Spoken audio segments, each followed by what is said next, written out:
에베소서 6장 10절에서 13절까지 말씀 같이 읽도록 하겠습니다. 끝으로 말합니다. 여러분은 주님 안에서 그분의 힘찬 능력으로 굳세게 되십시오. 악마의 관계에 맞설 수 있도록 하나님이 주시는 온몸을 덮는 갑옷을 입으십시오.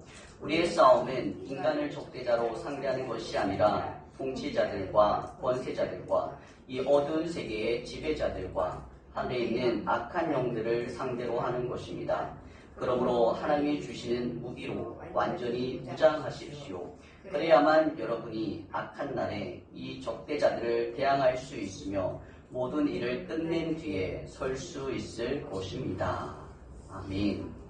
오늘은 인카운터 11번째 시간으로 승리자의 삶으로 라는 제목으로 함께 말씀을 나눌 때 큰 은혜와 또 하나님의 큰 역사가 우리 안에 있기를 예수를 축복합니다. 예전에 제 고향에서 사역을 했던 때가 잠시 있었습니다. 고향교회에서 부탁을 해서 경상도까지 신학생 때 가서 사역을 했었는데요. 그때 맡았던 학생들 중에 고등학생들이 많이 있었습니다. 특히 그 고등학생 중에서는 거창고등학교를 다니는 학생들이 많이 있었어요. 여러분 거창고라고 혹시 들어보셨습니까?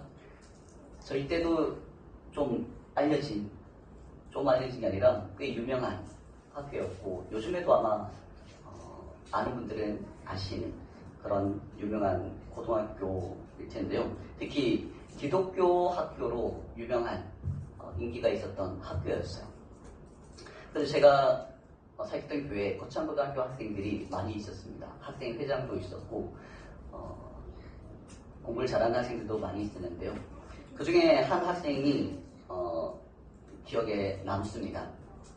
제가 그때 서울신학교를 다니고 선교단체에서 활동하고 있을 때 하루는 마음을 먹고 학교를 찾아간 적이 있어요. 그 학교에 찾아가서 어떤 학생을 만나려고 계획을 세웠었죠. 그리고 그 학생을 만나서 같이 얘기를 나누게 되었습니다. 지금도 기억나는데 그 학교 운동장 옆에 있는 계단에서 앉아서 얘기를 나눴었습니다. 그래서 그 친구랑 얘기를 나누다 보니까 처음으로 그 친구의 어떤 어려운 상황을 듣게 되었어요. 여러분 거창고등학교라는 특수한 고등학교에서 학생들이 갖는 어려움이 있었더라고요. 저는 잘 몰랐는데 거창고등학교를 오는 학생들의 특징이 뭐냐? 그 학생들은 전국에 있는 중학교에서 졸업을 하고 그 거창고등학교를 찾아와요. 근데 올 수 있는 조건이 뭐냐면은 그 중학교에서 전교 1등 아니면 2등을 해야 올 수가 있어요. 전교 1, 2등 하는 학생들이 다 모여 있어요. 그러면 그 안에 어떤 현상이 일어날까요? 중학교 때는 늘 1등, 2등, 전교에서 1등, 2등만 있는데 거기 오니까 어떻게 돼요? 한 반에 50명이면 그 1등, 2등 하던 애들이 꼴등을 할 수도 있는 거예요. 50등을 할 수도 있어요. 그래서 처음 겪는 충격이 그런 문제가 있다고 하더라고요. 늘 중학교 때는 자기가 공부를 제일 잘하는 줄 알고 1등, 2등 하다가 여기로 왔는데 와보니까 거의 꼴찌를 하는 거예요. 물론 그 꼴찌도 다른 고등학교 가면은 전교에서 몇 등 안에 드는 그 정도로 굉장히 공부를 잘하는 학생들이란 말이에요. 근데 그 특수한 학교에 오니까 자기가 누렸던 중학교 때 받았던 그 영광이 하루아침에 물거품이 되고 자기는 공부를 못하는 듯하게 받아들여진다는 거죠. 그래서 제가 그 학생을 만나서 얘기를 나누는데 이 학생도 그런 부담감이 있었던 거예요. 그래서 이 친구가 그때 그런 얘기를 하더라고요. 그때는 제가 전도사님인데 전도사님 저는 시험 기간만 되면 잠을 못 자요. 왜? 그 문제 하나 틀리고 안 틀리고의 차이가 그 등수의 엄청난 차이를 나타내거든요. 그러니까 공부를 많이 해야 되는데 다른 애들이 공부를 더 해서 자기보다 더 잘할까봐 그게 부담이 되는 거예요. 그래서 더 공부를 해야 되는데 근데 잠을 안 자면 안 되고 근데 잠을 자려고 하니까 성적이 떨어질 것 같고 그 불안감 때문에 시험 기간만 되면은 잠을 못 잔다라는 얘기를 하더라고요. 근데 그 얘기를 듣고 그 친구가 굉장히 힘들었을 그 상황을 이해를 하게 되었어요. 그래서 제가 그 친구한테 복음을 전했어요. 원래 그 자리에 간 이유가 그 친구한테 복음을 전하기 위해 가는 거였는데 막상 만나서 얘기해보니까 이 친구한테 제가 알지 못하는 더 큰 어려움과 문제들이 그리고 스트레스와 압박이 있었던 것이죠. 그래서 그 친구가 그것을 더 쉽게 혹은 더 빨리 회복하고 극복할 수 있고 싶은 마음이 또 생겼고 원래 목적대로 그 친구에게 복음을 전하게 되었습니다. 복음을 전했는데 이 친구가 이 복음을 너무나 잘 받아들이는 거예요. 잘 듣는 거예요. 그리고 그 자리에서 예수님을 영접을 했어요. 영접 기도를 하게 되었어요. 그리고 저는 그 친구한테 복음을 전하고 다시 돌아왔죠. 그리고 어느 정도 시간이 지났어요. 근데 다음에 그 친구가 저한테 찾아와서 고백을 하더라고요. 전사님, 요즘에는 제가 뭐라고만 해도 하나님이 제 기도를 다 들어주시는 것 같아요 하면서 굉장히 신나하는, 기뻐하는 모습으로 저를 찾아왔어요. 그리고 얘기하는 거예요. 저 요즘에 시험기간에도 잠 잘 자요 라고 얘기를 하는 거예요. 시험기간이어도 잠 잘 자고 시험을 잘 보게 되었다라는 그러한 간증을 듣게 되었습니다. 나중에 졸업하고 한참 지나서 저한테 또 연락이 왔더라고요. 전사님, 저 치대랑 의대를 합격했는데 어디로 갈까요? 저한테 자랑하듯 전화를 했더라고요. 결국 치대를 간 걸로 알고 있는데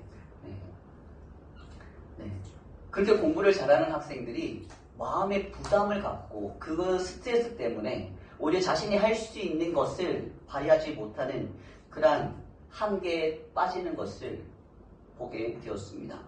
우리도 마찬가지입니다. 우리도 내가 할 수 있는 것 혹은 그 이상을 할 수 있는 우리들이지만 때로는 우리가 받는 스트레스 혹은 우리가 받는 압박 때문에 내가 할 수 있는 것조차도 할 수 없는 이전에 했던 것도 하지 못하는 그런 한계에 부딪히는 때가 있다는 것이죠.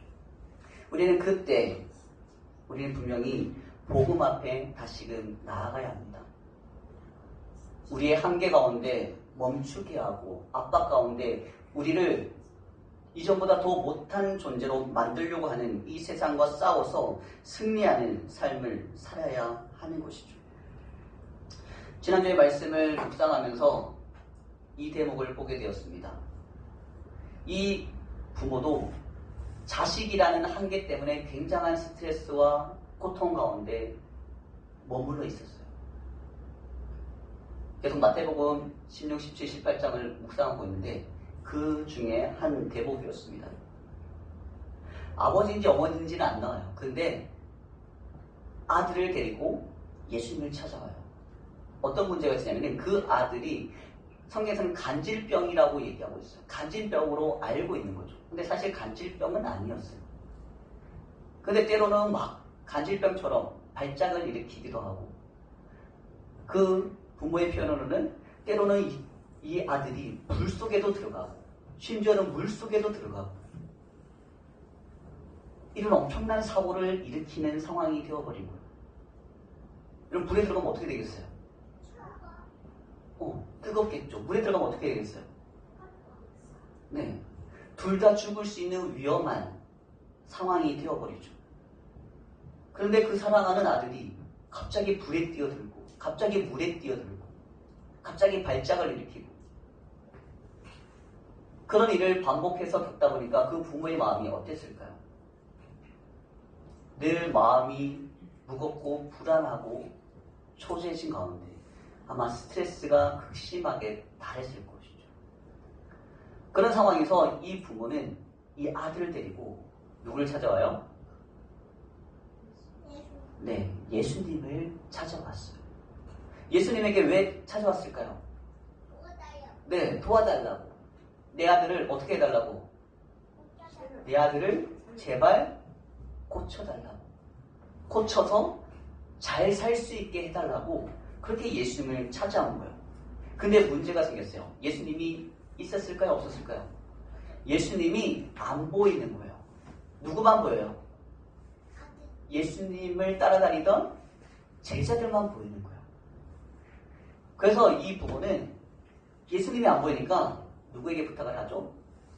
제자들에게 부탁을 했어요. 제발 제 아들 좀 살려주세요. 제 아들이 이런 문제가 있으니까 제발 제 아들 좀 도와달라고 제자들에게 부탁을 했어요. 근데 어떻게 됐을까요? 제자들이 고쳐줬을까요? 못 고쳤을까요? 네, 못 고치는 거예요. 그러면 그 아들을 데려온 부모의 마음은 어땠을까요? 찢어져요. 네, 비슷하게 알고 있네요.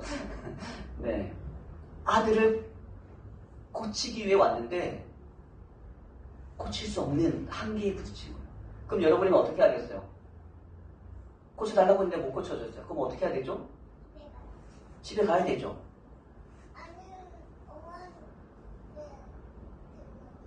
병원에 갔는데도 못 고쳐줘요. 그럼 어떻게 해요, 보통?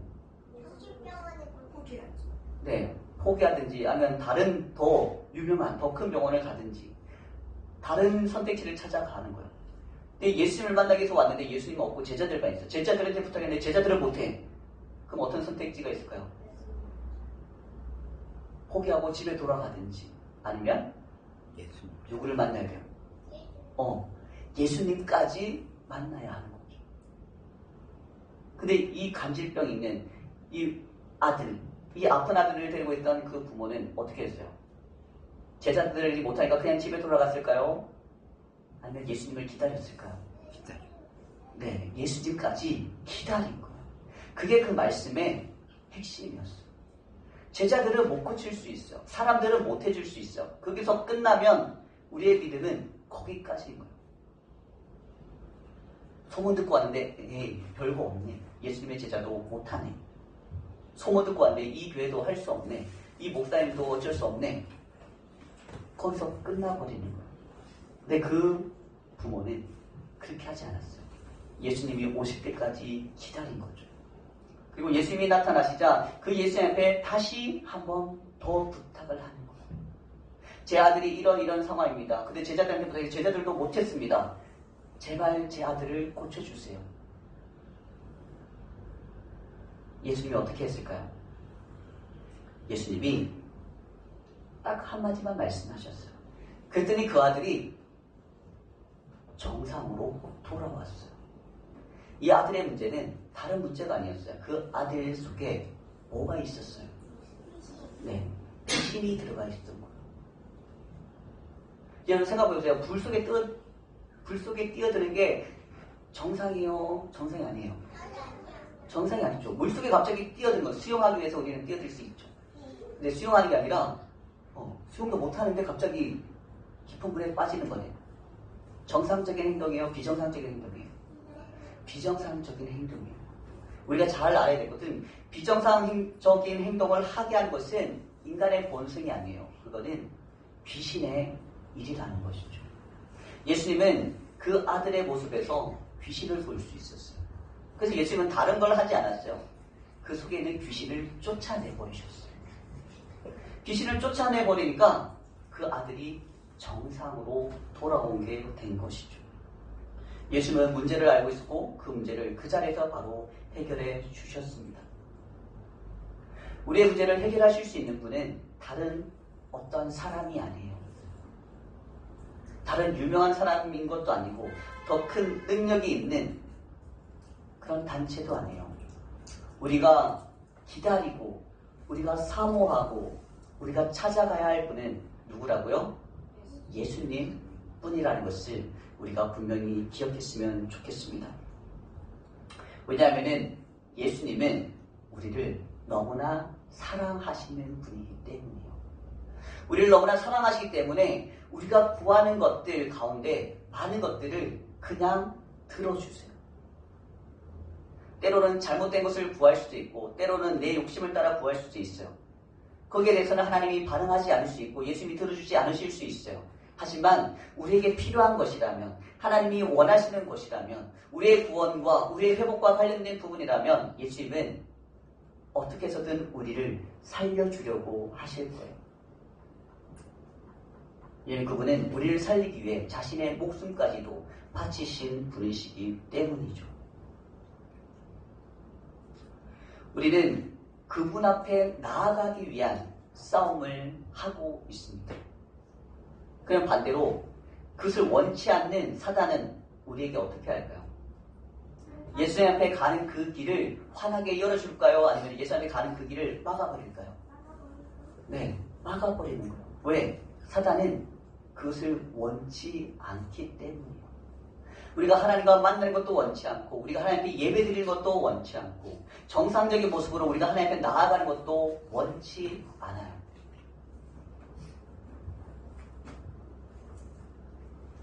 그래서 사단은 어떻게든 우리를 속이고 우리를 잘못된 길로 가게 하는 것이죠. 절대 예수님을 찾을 수 있는 길로 가지 못하게 우리의 눈을 어둡게 하고 있습니다. 그래서 우리의 싸움은 어떤 싸움이냐? 예수님을 정말 만날 수 있는 그 자리로 나아가기 위한 싸움인 거예요. 언제? 내가 힘들고 어려울 때마다, 내가 어떤 한계에 부딪히고 문제에 직면할 때마다, 우리는 그때마다 심각하게 이 상황이 내가 예수님을 지금 찾아야 될 상황이구나, 예수님을 만나야 될 상황이구나, 이걸 우리는 깨달아야 돼요. 그걸 깨닫지 못하면 우리는 계속 엉뚱한 데서 그 문제의 답을 찾으려고 할 것입니다. 지난주에 축구를 하고 왔잖아요. 저희 지방에 굉장히 축구에 진심인 목사님들이 몇 분 계시거든요. 전 축구에 대한 새로운 어떤 해석을 들을 수도 있었어요. 어떤 목사님은 축구를 이렇게 표현하더라고요. 축구는 땅따먹기다. 축구를 전쟁에 비유하더라고요. 싸움에 나가서 어떤 지역을 우리가 차지해서 그 지역을 차지한 곳에서 골을 먹기 위한 전략인 것이죠. 그런 해석을 저는 처음 들었어요. 근데 정말 그런 것 같더라고요. 그래서 이 축구가 싸움이라고 보면은 이 싸움을 잘하기 위해서는, 승리하기 위해서는 뭐가 필요할까요? 전략이 필요하죠. 그래서 축구에도 전략이 있어요. 전략이 굉장히 많이 있더라고요. 사람을 어디에 배치하느냐, 이것도 전략이에요. 그래서 저희 팀이 이번에 굉장히 어려운 팀을 쉽게 이기게 됐는데 그 중요한 핵심이 뭐였냐면 이 바로 전략이었어요. 한 사람을 어디에 두느냐, 이 전략에 따라서 쉽게 이길 수 있고 어렵게 경기를 할 수도 있는 것이죠. 그래서 우리가 하는 싸움, 우리가 이 세상을 살아가는 방법에도 우리는 전략을 세워야 돼요. 아까도 얘기했죠. 우리를 막는 세력이 있다고 그랬어. 누구에게 가는 걸 막는다고 그랬죠? 예수님을 찾는데, 예수님께 나아가는데, 또 교회까지 발을 들어놓는데 사단이 그 모든 길을 막고 우리를 방해하고 있어요. 그럼 우리는 뭘 세워야 돼요? 전략을 세워야 돼요. 승리하기 위한 전략, 한 영혼을 살리기 위한 전략, 한 영혼이 예수님의 제자로 세워지기 위한 전략을 세워야 되는 것이죠. 그냥 전도만 해서 끝나는 게 아닙니다. 전도했으면 그 영혼을 살리고 회복시키기 위한, 그 영혼을 훈련시키고 제자로 세우기 위한 전략까지도 필요한 것이죠. 전도는 잘할 수 있는 교회들이 많이 있어요. 근데 문제는 어느 시점이 지나면 그 영혼들이 다시금 다 떠나가는 그런 문제가 발생하는 것도 많은 교회에서 찾아볼 수 있어요. 왜? 그 영혼을 돌보고 훈련시키는 전략이 없기 때문이죠. 우리는 이 땅에서 전략이 필요하다는 것을 깊이 있게 우리는 깨달아야 됩니다. 무엇보다도 다른 사람이 먼저가 아니에요. 내가 주님 앞에 나아가는데도 전략이 필요해요. 우리는 어쩌면 주일날 이 자리에서 예배 드리는 것이, 이 예배 드리는 1시간, 또 함께 교제하는 2시간의 그 시간이 우리가 하나님 앞에 나아가는 주중의 삶 가운데서 주님 앞에 나아가는 가장 긴 시간인 사람이 있을지도 몰라요. 그렇다면 우리의 전략은 이 자리에서, 이 기회에서 하나님을 깊이 경험하고 만나는 것이 우리의 전략이 되어야겠죠. 그리고 또 다른 전략은 무엇일까요? 주중에 내가 예배 드리지 않는 상황에서 내가 주님을 찾고 만나는 그 기회를 만드는 것이 우리의 전략이어야 되겠죠. 그래야 우리는 주님을 가까이 할 수 있어요. 주님을 통해 승리할 수 있어요. 오늘 말씀의 제목처럼 우리는 승리자의 삶으로 나아가야 합니다. 여러분, 지난 한 주일간의 삶 가운데서 여러분 승리하셨습니까? 어때요? 승리한 것 같나요? 아니면 패배한 것 같나요? 오늘 읽은 말씀 마지막 절에 보면은 이렇게 표현하고 있어요. 이 적대자들을 대항할 수 있으며 모든 일을 끝낸 뒤에 설 수 있을 것입니다. 여러분, 전쟁을 한 뒤에 서 있는 자는 어떤 사람일까요? 서 있는 사람 누구일까요? 예수님? 네, 예수님은 서 계시겠죠. 네. 근데 전쟁을 하면 서 있는 자가 있고 누워 있는 자가 있어요. 서 있는 자는 누구일까요? 네, 생존자이면서 승리한 자. 그 누워 있는 자는 네, 패배하고 죽은 자. 누워 있겠죠. 우리는 전쟁을 하고 어떤 자가 돼야 돼요? 전쟁을 마쳤으면 서 있는 자가 돼야 돼요. 왜? 우리는 승리자이기 때문이죠. 지난 한 주간의 삶 속에서 나는 승리자였습니까? 나는 패배자였습니까? 승리자는 당당하게 서 있을 수 있어요. 얼굴에 그 승리의 기쁨으로 가득 차게 당당하게 나아갈 수 있는 것이죠. 근데 패배자는 네, 쓰러져 있든가 지금 이 시간에도 쓰러져 자고 있든가 네, 패배자처럼 무기력하게 살아가게 될 것입니다. 우리는 승리자의 삶으로 나아가야 합니다. 오늘 인카운트의 내용은 내가 승리자라는 것을 인카운트하는 것입니다. 내가 승리자라는 그 사실을 내가 받아들이고 내 안에 그것을 간직하는 것입니다. 저는 지난 한 주 축구대회에서 우승도 하고 왔지만 한편으로는 제 안에 굉장히 패배감이 있었던 것 같아요. 그래서 어제까지도 굉장히 힘들었어요. 그래서 어제 교회 와서 청도를 하면서 이 앞에 나와서 또 무릎 꿇고 기도를 하고 피아노를 치며 찬양을 하며 하는 가운데 어느 정도 회복이 될 수 있었어요. 내가 무엇에 패배했는지 하나님이 그것을 볼 수 있게 해주셨어요. 내가 승리자라는 사실을 알지 못하면 내가 승리자가 될 수 있다는 사실을 내가 받아들이지 못하면 우리는 늘 패배자로 살아가게 돼요. 왜? 세상은 우리를 패배자로 인식하게 만들기 때문이죠. 그 세상 속에서 우리는 살아가고 있습니다. 그러면서 우리는 너무나 많은 경우에 많은 때 많은 순간에 내가 패배자라고 우리는 받아들이게 돼요. 패배자이기 때문에 어떻게 반응할까요? 패배자이기 때문에 화를 내게 되고 패배자이기 때문에 짜증을 내게 되고 패배자이기 때문에 원망을 하게 되고 패배자이기 때문에 불평을 하게 되고 패배자이기 때문에 하소연을 하게 되는 것이죠. 우리는 그렇게 살아가는 삶에 익숙해져 있는 사람들입니다. 하지만 우리가 분명히 기억할 것은 하나님은 우리를 그리고 예수님은 우리를 패배자가 아닌 승리자로 부르셨다라는 사실입니다. 우리가 이 사실을 받아들이고 내가 승리자로 이 땅 가운데 이 땅을 정복해 갈 수 있는 이 땅을 확장해 갈 수 있는 그 믿음의 역사를 완성해 가는 하나님의 사람들이 되기를 예수님으로 축복합니다. 오늘 그래서 세 가지를 짧게 나누려고 합니다. 우리는 패배자로 살아가기 쉬워요. 왜냐하면 세상 아래에서의 패배가 존재하고 있기 때문이죠. 이 세상 안에서는 패배만 있어요. 이 세상에서는 승리가 없어요. 여러분, 이 세상의 원리는 어떤 원리입니까? 어떤 세상이라 그래요? 약육강식의 세계라고 해요. 강한 자가 약한 자를 잡아먹는, 강한 자가 승리자가 되고 약한 자는 패배자가 되는 세상이에요. 우리는 그 세상을 살아가고 있어요. 하지만은 하나님 안에 나라 안에서는 무엇이 가능하냐? 승리가 가능해요. 패배만 있는 이 세상 가운데서 하나님은 하나님 나라를 이 땅에 이루시고 하나님 나라에서의 승리를 가져오셨어요. 그래서 그 하나님 나라를 보고 그 하나님 나라의 삶을 살아가는 이들에게는 승리자가 될 수 있는 자격이 주어진 것이죠.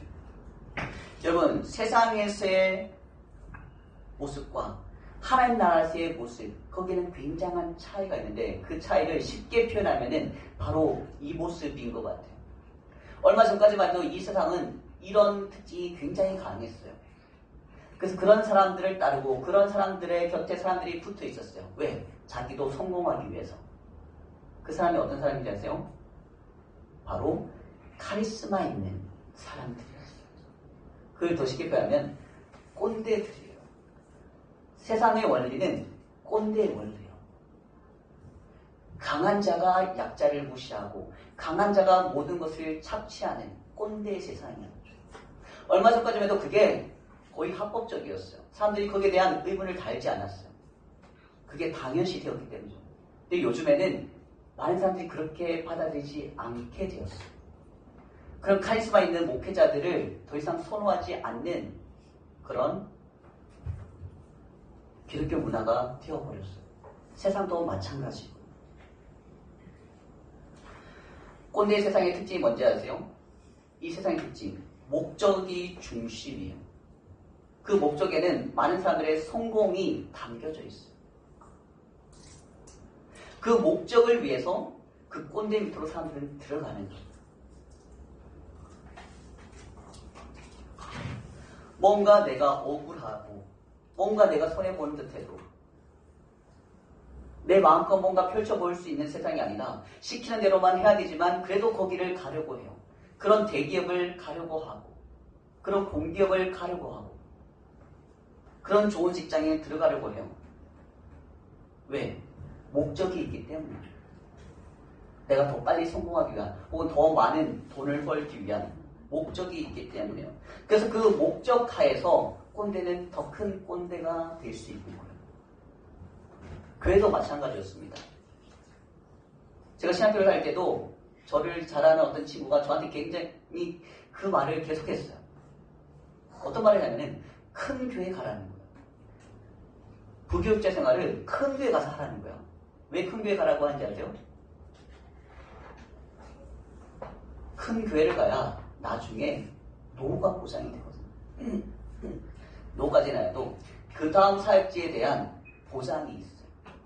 큰 교회 가면은 큰 교회이기 때문에 큰 교회 목사님이 힘이 있기 때문에 그래도 작더라도 담임 목사 자리로 보내줄 수 있다는 것이죠. 그래서 그 친구는 저한테 계속 큰 교회를 가라, 큰 교회를 가라. 그래야 나중에 좋은 데 간다. 이런 말을 했어요. 근데 저는 끝까지 그 말을 따르지 않았어요. 근데 그게 세상적인 원리라는 걸 저는 알았기 때문이죠. 저 자신이 그것을 받아들일 수 없었습니다. 근데 진짜 그래요. 심지어는 큰 교회 목사님이 부교육자들 뽑지 어떻게 뽑냐? 야, 내 밑에 있어. 그럼 내가 좋은 데 보내줄게. 이렇게 하고 부교육자를 뽑아요. 왜? 더 좋은 부교육자, 좀 더 유능한 부교육자를 뽑기 위해서. 서로가 서로에게 이득이 되는 것이죠. 그래야 좋은 부교육자를 뽑아야 교회도 더 커지고 성장할 수 있잖아요. 서로의 성공을 위해 서로가 그거를 암암리에 받아들이는 거예요. 그래, 네가 나한테 와. 그럼 내가 너를 도와줄게. 그게 다 어떻게 보면 꼰대 문화인 것이죠. 제가 신학교 다닐 때 어떤 교수님이 저를 부른 적이 있습니다.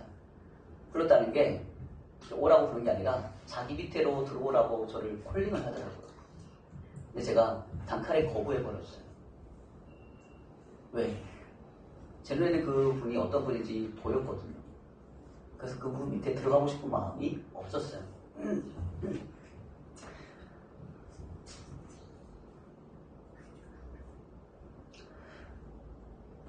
꼰대로 그려진 이 세상의 특징, 그는 하나님의 나라의 모습과 전혀 다른 세계입니다. 굉장히 좋게 보일 수도 있죠. 아, 네가 나를 도와주면 나도 너를 도와줄게. 서로 상부성주하는 그런 좋은 문화처럼 보일 수도 있어요. 근데 거기에는 굉장한 안 좋은 것이 있어요. 하나님 나라의 원리가 아니라는 것도 그렇지만 어떤 특징이 있냐? 꼰대 문화에서는 그 꼰대인 한 사람이 독보적인 영향력을 가져야 돼요. 여러분이 아는 그런 세상의 모습을 떠올려 보세요. 그 꼰대가 혹은 그 리더가 꼰대가 되지 않는다면 그 체계는 무너져 버려요. 그럼 거기에 반하는 세력은 어떻게 돼요? 다 숙청해 버려야 돼요. 나한테 반대해? 내 말에 토달아? 나에 대해서 안 좋게 소문을 내? 그럼 어떻게 돼요? 다 쳐내야 돼요. 왜? 본인이 중심이 되어야 되기 때문이죠. 그게 이 세상이고 꼰대의 세상입니다. 근데 하나님 나라는 그렇지 않아요. 하나님 나라는 목적 중심이 아니에요. 하나님 나라는 누구 중심이냐? 사람 중심이에요. 그리고 그 사람과의 중요한 것은 관계예요. 사랑으로 이루어진 그 관계가 있는 그 사람이 중심이 되는 거예요. 그래서 하나님 나라에서 있는 것은 꼰대가 아니라 스승이라고 할 수 있습니다. 리더가 있는 곳이죠. 그 리더의 목적은 너는 나보다 드러나면 안 돼. 너는 나보다 모자라야 돼. 그래서 찍어 누르는 세상의 원리가 아니라 너는 나보다 더 잘 되어야 돼. 너는 나보다 더 성공해야 돼. 이게 하나님 나라의 원리예요. 너무나 다르지 않아요? 세상의 원리, 꼰대의 세상은 어때요? 넌 나보다 잘나면 안 돼. 넌 나보다 더 설교를 잘해도 안 되고 넌 나보다 더 유명해져도 안 돼. 사울이 그랬잖아요. 다윗이 점점점 유명해지면 어떻게 해요? 초조해지고 불안해지고 다윗을 죽이려고 하죠. 이게 꼰대의 세상이고 이 세상의 통치 방법입니다. 근데 하나님 나라는 절대 그렇지 않다는 거. 그 사람을 위해서라면 내가 죽을지언즉 내가 낮아질지언즉 그 사람을 위해서라면 내가 대신 희생하고 헌신하는 것이죠. 이 모습이 지난주 말씀과 이었을 때 어떻게 드러납니까? 부모의 모습에서 드러나잖아요. 내가 좀 못 먹더라도 그래 너가 맛있는 거 먹어야지. 애기들한테 맛있는 거 주려고 하는 게 부모님의 마음이잖아요. 꼰대 세상은 절대 그게 없어요. 내가 제일 좋은 것을 취해야 되고 좋은 것을 먹어야 되고 좋은 것을 입어야 되는 거예요. 예전에 사귀었던 한 교회가 있었습니다. 거기에 담임 목사님하고 저랑 둘이 있었어요. 근데 한 옷가게라는 집사님이 목사님들한테 수고하신다고 감사하다고 옷을 한 벌씩 선물해 주신 거예요. 외투를. 겨울에 입을 수 있는 두꺼운 브랜드 옷 외투를 선물해 주셨어요. 근데 어떻게 했냐면은 똑같은 걸 선물해 주신 거예요. 전 처음에는 그게 무슨 문제인지 이해가 안 됐어요. 근데 문제가 되는 거예요. 어떤 문제가 되는지 아세요? 똑같은 걸 주신 거예요. 네. 누가 싫어할까요? 네. 담임 목사님이 싫어하는 거예요. 그 기억이 아직도 이게 뭐 유니폼이냐고. 네. 그래서 결국엔 담임 목사님 옷은 바꿔줘 준 걸로 제가 기억하고 있어요. 같은 계열이 네. 담임 목사, 부목사를 같은 계열에 두지 않는 거죠. 같은 옷을 입을 수 없는 거죠. 네. 그러면서 그걸 굉장히 그 선물하는 집사한테 뭐라 하시는 걸 듣고 제가 굉장히 무안했어요. 제가 담임 목사님이면 나도 그랬을까? 라는 생각을 하게 되었어요. 같은 옷 입는다고 뭐가 다르지? 네. 이해가 안 됐습니다. 근데 그게 이 세상의 원리예요. 꼰대가 바라보는 세상의 원리인 것이죠. 차이가 있어야만 되는 것이고 달라야만 하는 것이죠. 나보다 나은 것을 결코 인정할 수 없는 세상이에요. 그래서 그 세상에 들어가면은 너는 나보다 이거 못해. 그걸로 사람들을 찍어 눌러요. 내가 너보다 직급이 높아. 내가 너보다 나이가 많고 내가 너보다 머리가 좋고 내가 너보다 더 잘해. 그걸로 사람들을 찍어 내려 누리는 것이죠. 그 다른 사람을 절대 인정하지 않아요. 왜? 꼰대 문화이기 때문이죠. 세상 나라는 그렇게 우리에게 패배감을 안겨줍니다. 우리 그런 패배 가운데 살아가고 있지 않습니까? 그런 억압 가운데 살아가고 있지 않습니까? 교회에서도 마찬가지고 교회 조직세계, 교단 안에, 기독교 안에도 똑같은 문화들이 그 안에 널려 있습니다. 세상뿐만 아니라 교회도 이미 그런 원리가 가득 자리를 잡고 있어요. 그 안에서 어떻게 하나님 나라를 발견하고 하나님 나라의 통치 방식을 깨닫고 어떻게 하나님의 사람들을 세울 수 있겠습니까? 결코 세울 수 없습니다. 왜? 스승이 없기 때문이죠. 정말 예수님 같은 리더가 없기 때문이에요. 사람을 사랑해서 저 사람을 나보다 더 낫게 여겨서 그 사람이 나보다 더 잘 될 수 있도록 이끌어주는 사람이 없어요. 그런 리더, 그런 스승을 만나기가 너무나 힘든 세상이 되어버렸습니다. 그래서 우리는 패배자로 머물 수밖에 없어요. 누군가는 나를 키워주기 위해, 나를 더 발전하기 위해서 나한테 굉장히 자극적인 말을 하고 나를 호통치고 나한테 욕을 할 수 있어요. 그것이 그 사람을 잘되게 하기 위한 방법이라고 할 수 있어요. 근데 거기에 대한 역효과는 스승과 제자의 관계가 결코 되지 못할 수도 있다는 것이죠. 왜? 거기는 목적이 중심이 아니거든요. 사랑이 중심이어야 되는데 그 사랑으로 이루어지지 않는다면 그 제자의 관계는 전혀 다른 관계로 전락해 버리기 때문입니다. 우리는 하나님 나라에서의 승리를 맛보아야 합니다. 그렇다면 우리는 하나님 나라에서의 제자의 삶을 살아갈 수 있는 것이죠.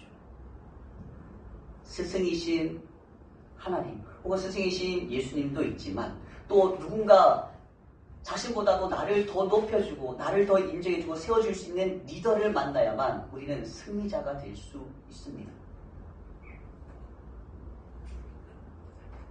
그런 승리를 경험하는 기록의 모든 성도들에게 예수님으로 축복합니다. 또 한 가지는 우리는 패배자 아래에 있기 때문에 우리는 패배할 수밖에 없습니다. 패배자 아래에 있으면 패배할 수밖에 없어요. 지난주 말씀이었나요? 묵상에도 그 말이 있죠. 소경이 소경을 인도하면 어떻게 됩니까? 둘 다 구렁텅이에 빠지게 되죠. 패배자가 양을 돌보면 그 양은 패배자밖에 못 돼요. 패배자 밑에서 양이 승리자가 될 수 없어요. 그건 어떤 말이냐? 제자가 되어 본 자만이 누구를 키울 수 있어요? 제자를 키울 수 있어요.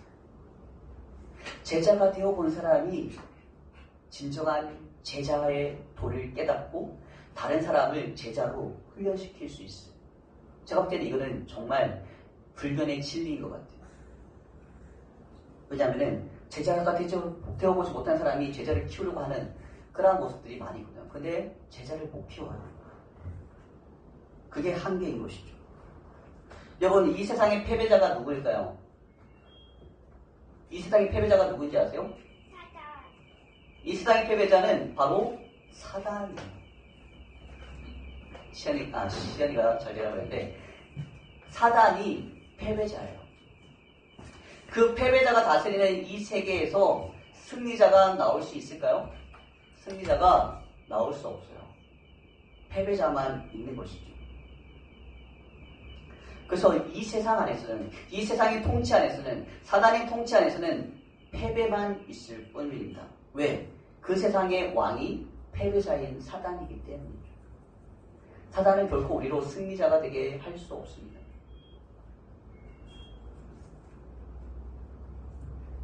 하지만 이 세상에서 승리자가 되신 분이 있죠. 누구인가요? 누가 이 세상의 승리자가 됐죠? 네, 이 땅에 오신 예수님이 승리자가 되셨어요. 그 사단의 권세를 이기시고 승리자가 되셨습니다. 승리자가 되셨기 때문에 그분은 우리를 승리자로 인도하실 수 있는 것이죠. 하나님은 처음에 이 세상을 창조하시고 다 이루셨다, 다 완성했다 그랬어요. 이 세상을 마치 다 창조하신 것처럼, 창조의 사역이 끝난 것처럼 말씀하셨어요. 그런데 끝이 아니었어요. 창조는 완성되었지만 뭐는 완성이 안 되는지 아세요? 뭐가 완성이 안 됐을까요? 창조는 완성하셨어요. 세상은 완성됐어요. 근데 완성이 안 된 게 뭐냐? 바로 구원이었어요. 구원은 완성되지 않았었어요. 그래서 그 구원을 누가 완성하셨죠? 예수님이 이 땅에 오셔서 십자가 위에서 마지막으로 선포하시죠. 다 이루었다 라고 말씀하셨어요. 구원을 이루신 것이죠. 구원을 완성시키신 것입니다. 곧 승리하신 것이죠. 하나님 창조하신 세계 가운데서는, 창조하신 이 세상 가운데서는, 에덴 동산 안에서는 패배가 있고 실패가 있었어요. 죽음이 있었어요. 사단이 다스릴 수도 있었어요. 하지만 하나님이 예수님을 통해서 완성시킨 그 구원 안에서는, 그리고 완성시키신 하나님의 나라 안에서는 절대 그 일이 가능치 않게 되는 것이죠. 사단이 침범할 수도 없고 죽음이 있을 수도 없습니다. 하나님이 우리 가운데 마신 그 하나님 나라에서는 오직 뭐만 있어요? 승리만 있을 수 있다는 것이죠. 우리는 그 승리자의 삶을 살아가야 하는 구원받은 하나님의 백성인 것을 분명히 기억하시기 바랍니다. 우리 한번 따라할까요? 나는 승리자이다. 예수님이 이미 승리하신 하나님 나라의 승리자이다. 할렐루야. 우리는 승리자로 살아가야 합니다. 마지막으로 우리는 패배할 수 있어요. 어디에서? 율법 아래에서. 계속 우리가 저주에 대한 말씀을 하면서 율법 아래 있는 자는 다 어떤 사람이라고 했습니까? 저주 아래에 있는 자들이라고 했습니다. 율법으로는 구원을 이룰 수 없다고 그랬어요. 율법으로는 우리의 한계를 깨닫고 우리의 연약함을 깨닫고 우리의 죄성을 깨달을 뿐이라고 말씀하고 있어요. 그래서 율법 안에서 우리는 패배할 수밖에 없어요. 그래서 한때 카리스마 있는 목사님들이 어떻게 사람들을 정죄했습니까? 여기 나보다 많이 기도한 사람이 있어? 누가 여기 나보다 더 말씀 많이 보는 사람이 있어? 여기 누가 나보다 더 헌금 많이 한 사람이 있어? 그런 거 가지고 사람들을 찍어 눌렀어요. 그러니까 사람들이 꼼짝을 못하는 거예요. 왜? 목사님 나보다 기도도 많이 하고, 목사님 나보다 말씀도 많이 보고, 목사님 나보다 더 헌금도 많이 하고. 비교가 안 되는 사람들 다 어떻게 해요? 다 조용하고 있어야 되는 거죠. 그 리더십에 순종할 수밖에 없는 그런 신앙생활을 할 수밖에 없었습니다. 그게 다 뭐예요? 율법이죠. 율법으로 사람을 찍어 누르는 거예요. 예수님이 누구의 손에 의해 죽임을 당하셨습니까? 물론 로마 병사들에 의해 죽임을 당했지만 그렇게 만든 사람들이 누구죠? 누구요? 율법주의자들, 율법 교사들, 대제사장들. 대제사장들과 율법 교사들과 바리새인들, 하나님의 말씀을 가지고 있는 자들이 예수님을 십자가에 못 박게 했어요.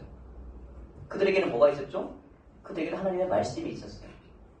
근데 그 말씀이 사람을 살리는 말씀이 아니라 죽이는 말씀, 율법의 말씀이었던 것이죠. 율법으로는 사람을 능히 죽일 수 있어요. 율법으로는 사람을 정죄할 수 있고요. 율법으로는 다른 사람들을 나보다 못한 존재로 만들 수 있어요. 다른 사람을 나보다 못한 존재로 찍어 누를 수 있어요. 상대적으로 내가 더 잘났다라고 내가 우쭐하게끔 만들 수 있어요. 그 교만에 빠져있는 자들은 하나님이신 예수님을 십자가에 못 박는 어리석은 짓을 할 수밖에 없었습니다. 더 큰 계명에, 더 큰 사명에, 더 큰 무엇으로 사람들을 찍어 누르는 것이죠. 그래서 중세 카톨릭에는 사람들을 어떻게 압박했습니까? 성경 말씀으로 압박을 해요. 정말 순수한 믿음이 있었던 사람조차도 제가 이것도 하고 이것도 했습니다. 근데 뭔가 부족한 것 같아.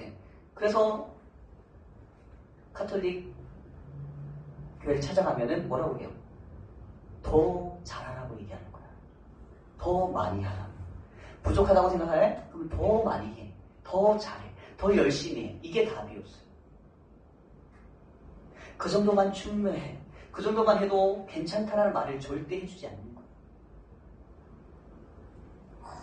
그렇게 사람들을 속이고 사람들의 것을 빼앗아가는 그런 시대가 있었듯이 지금도 마찬가지입니다. 지금도 여전히 교회 안에서는 율법이 강조되고 있고 율법으로 사람들의 것을 빼앗아갈 수 있습니다. 율법이 다스리는 세계는 패배만 있기 때문이죠. 여러분 1000만원 11조 하는 사람을 목사님이 좋아하실까요? 2000만원 11조 하는 사람을 더 좋아하실까요?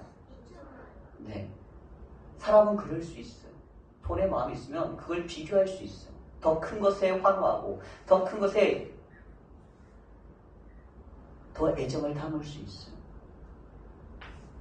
더 큰 차를 타고 싶어하고 더 큰 집에 살고 싶어하고 더 큰 교회로 가고 싶어하고 이게 목사님들 세계에도 있을 수 있다는 것이죠. 왜? 율법 아래 살아가고 있기 때문입니다. 하지만 예수님은 우리에게 율법 아래서의 삶이 아니라 복음 안에서의 삶, 복음 안에서의 승리를 우리에게 보여주셨습니다. 우리는 복음 안에서 승리할 수 있는 자가 되었습니다.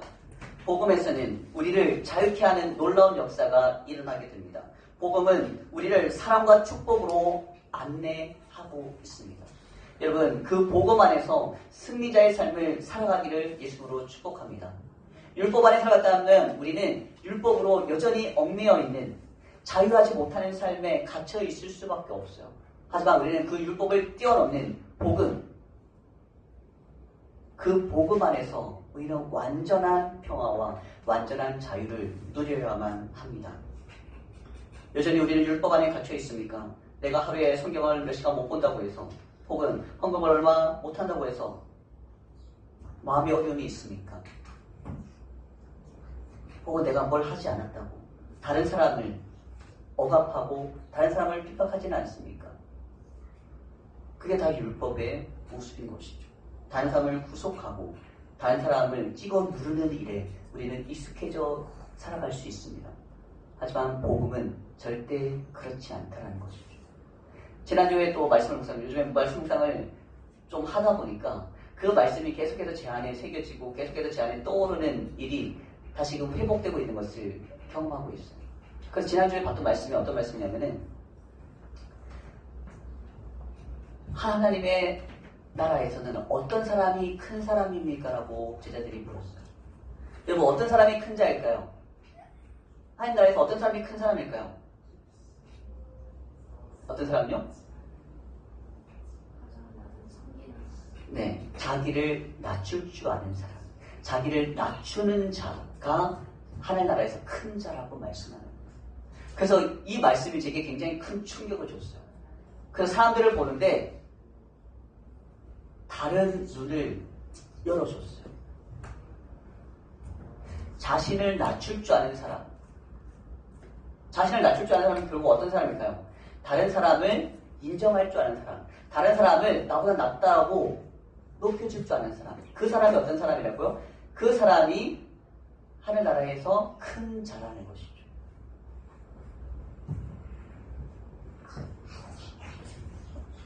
하늘나라는 우리에게 그렇게 다가옵니다.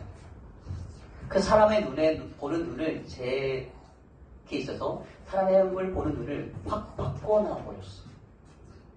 자신을 낮출 줄 아는 사람이 어떤 사람입니까? 바로 예수님이셨죠. 자신을 낮추셨잖아요. 그리고 우리를 더 높이셨어요. 제자들 향해서 너희가 나보다 더 큰 일을 할 것이다. 자기가 한 일보다, 예수님이 하신 일보다 제자들이 더 큰 일을 할 것이라고 제자들을 지켜 세워주셨어요. 그렇게 사랑이 있으시고 다른 사람을 축복할 수 있는 자가 하나님에서 큰 자라는 것이죠. 우리는 그렇게 하늘나라에서 큰 자가 될 수 있어야 합니다. 우리 모두가 하늘나라에서 더 큰 자가 되는 것을 꿈꾸며 나갔으면 좋겠습니다. 그러면 우리는 나를 낮출 수 있어야 돼요.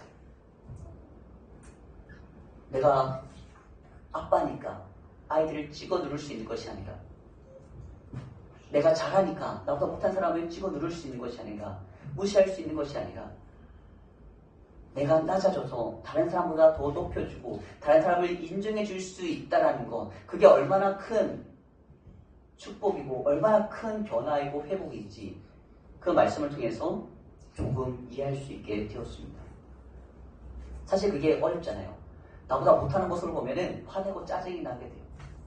아이들이 뭔가 실수하는 모습을 보면은 화를 낼 수밖에 없는 그런 모습들이 있어요. 근데 그 상황에서도 나는 저때 더 못했지, 나를 낮출 수 있다는 것은 굉장한 성숙함이라고 할 수 있죠. 나는 저때 더 못했는데, 그러면서 오히려 너는 잘하는 거야, 넌 나보다 훨씬 나아라고 말해줄 수 있는 거. 사실 저도 그걸 잘 못해요. 저에게 그런 대우를 해준 사람이 없지는 않았지만 많은 사람들이 반대의 경우인 거죠. 많은 사람들은 자기가 더 잘한다고 나를 찍어 눌렀단 말이에요. 그 밑에서 자라봐야 우리가 할 수 있는 것은 패배자로 살아가는 것밖에 없어요. 그럼 나도 나보다 못한 사람을 찍어 누를 수밖에 없는 것이죠. 근데 지나가 보면은 나를 그렇게 세워주고 인정해준 리더가 있었더라고요. 그 리더를 따라간다면, 그 리더였던 예수님을 또 본받을 수 있다면 우리는 그런 삶을 살 수 있는 리더가 될 것입니다. 승리자가 될 수 있을 것입니다. 작은 것 하나에서부터 나보다 남을 더 낮게 여기는 그 실천의 삶을 살 수 있다면 우리는 승리자가 될 수 있을 것입니다. 우리를 통해서 누군가가 승리자로 세워지는 모습을 우리는 기대할 수 있게 될 것입니다. 우리 모두가 승리자의 삶으로 한 발짝 나아가 승리의 삶을 맛보고 그 기쁨과 그 기쁨의 회복 가운데 또 많은 이들을 승리자로 세워줄 수 있는 리더가 되는 우리 모두가 되기를 예수님으로 축복합니다. 함께 기도하겠습니다. 이 시간 기도할 때 하나님, 우리가 승리자가 되기 원합니다. 우리가 승리자의 삶을 살 수 있도록 인도하여 주시옵소서. 우리가 이 세상 가운데서 익숙해지고 길들여진 그 패배자의 삶을 정산하게 하여 주시고 하나님 나라에서의 승리자의 모습으로 예수님과 같은 승리자의 삶으로 우리가 나아가게 하여 주시옵소서. 함께 성화하며 기도하겠습니다. 할렐루야. 함께 하신 아버지 하나님, 시간을 주님 앞에 나아갑니다. 우리 삶을 주님 앞에 올려드립니다. 하나님, 우리가 너무나 많은 패배자의 삶 가운데 익숙해지고 길들여져 왔음을 고백합니다. 세상 안에서의 패배 가운데 우리가 살아갔고 또 우리를 찍어 누르는 카리스마의 리더들과 본인들 가운데서 또 이 세상의 통치를 가운데서 우리가 실패자로 낙인 찍히고 살아왔음을 이 시간 고백합니다. 하나님, 패배자에서의 패배할 수밖에 없는 이 한계의 삶 가운데서 우리를 구원하여 주시옵소서. 율법이 단순 세계가 아닌 복음의 세상 가운데서 예수 그리스도를 통해 완성된 승리하신 그 구원의 세계 가운데서 우리가 승리자로 살아가게 하여 주시옵소서. 승리의 삶을 누리게 하여 주시옵소서. 승리의 삶을 맛보게 하여 주시옵소서. 승리자로 우리가 변화되게 하여 주시고 승리자의 삶을 살아갈 수 있는 그런 제자들을 키워낼 수 있는 리더가 되게 하여 주시옵소서. 가정에서나 교회에서나 직장에서나 사회에서 우리가 섬기는 리더가 되게 하여 주시옵소서. 낮아지는 리더가 되게 하여 주시옵소서.